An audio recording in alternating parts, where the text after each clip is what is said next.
This is an Alfa Romeo. They call it 6C2500. It's basically a 1942 chassis. It was a war production chassis. Could have ended up being a pickup truck or something.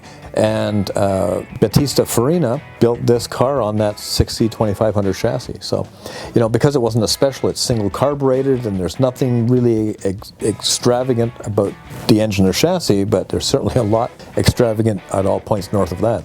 You know, something like the Alfa, you can't pick up the phone and just order parts. Engine parts, we actually just made new ones. This Alfa Romeo was built by Battista Farina, who was the youngest member of the Farina family, and which is how he got the name Panine, meaning little. And it was the car that basically launched the company Farina as a coach builder. It went to Switzerland, first off, for a concours there where they were exhibiting fashions in concours with its first owner, who was a perfumier from Milan. She's a very rich woman.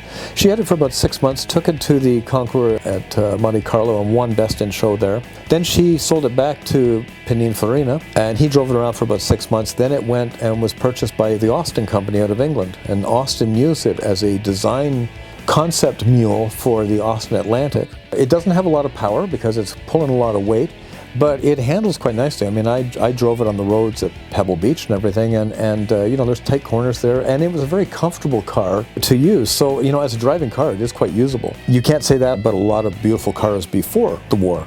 If you really, really love a car in the 30s, don't ever drive it, because they can never live up to the dream. That said, modern cars don't give you this visceral feel. You don't feel the road, you don't feel the car. You're not as involved in the driving of the car.